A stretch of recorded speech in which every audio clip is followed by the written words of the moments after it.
Hey everyone, welcome back to my channel. I hope you're all doing well. Got another shearing video for you this week because last week's one was very popular. So hopefully I'll explain a few different things and hope you enjoy. It's really important how you stand and how you hold a sheep when you're shearing. You'll see in all of these videos that we use the same sort of routine as you're going along and getting all of the wool off. So you start by clearing off one of the back legs and ideally get some of the wool off the tail as well. You then walk the sheep up and clear off the underside of its neck.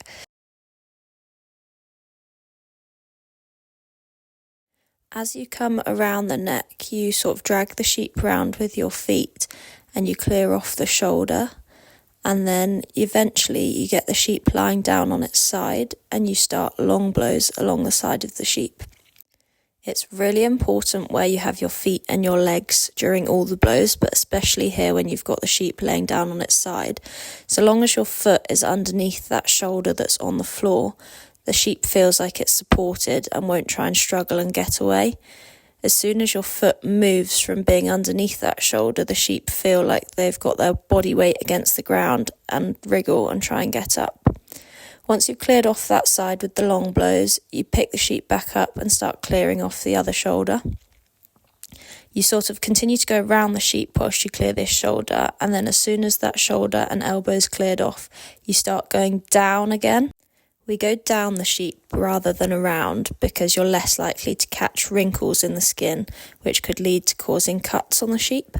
Once you've gone down that final side, you clear off the final leg. Your pro shearers wouldn't pop the sheep's head back out for this bit in front of their legs. They sort of keep the head back between their legs and let it go out the back, but we just like to pop their head out for sort of extra safety. I thought I'd touch briefly on some of the gear we use when shearing. So you can see the photo here of a handpiece, a comb and a cutter. You have to have your combs and cutters sharp to ensure they work properly, otherwise it would be like trying to cut hair with blunt scissors. So here Kieran's sharpening his cutters. This uses a slightly lighter grip sandpaper, and on this side of the grinder he's sharpening his combs using a harder grip. It's quite a skillful job this. You have to ensure that you're stood correctly, that your pendulum's set up at the correct angle, and that you get no lumps and bumps underneath the sandpaper when you put it onto the grinding disc.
I wanted to point out that we're shearing in a shed in this video because it was due to rain this weekend and you can't shear when it's raining.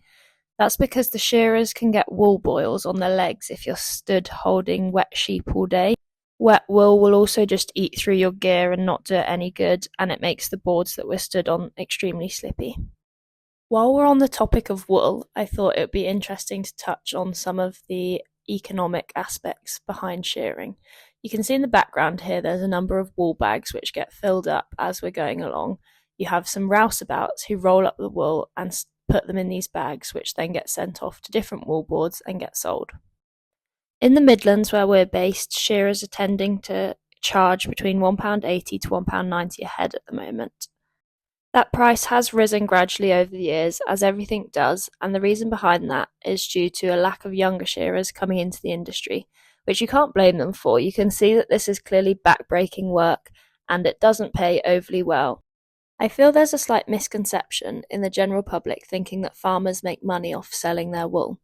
This definitely used to be the case when wool was used as a primary material in clothing and building industries. However, the introduction of synthetic materials has meant that wool is hardly used in today's industry.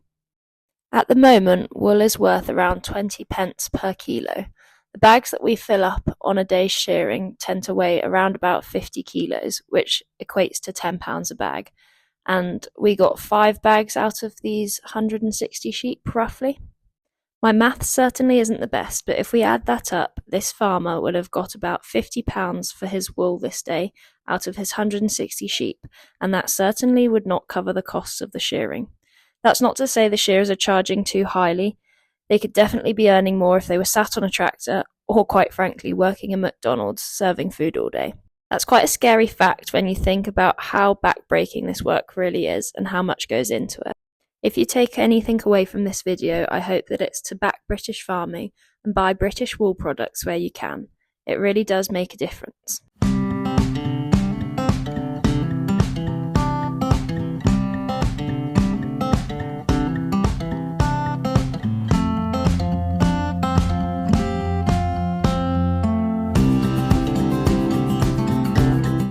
Thank you guys so much for watching. I hope I showed you a few different things to last week's video. If you did enjoy this video, please give it a like and please subscribe.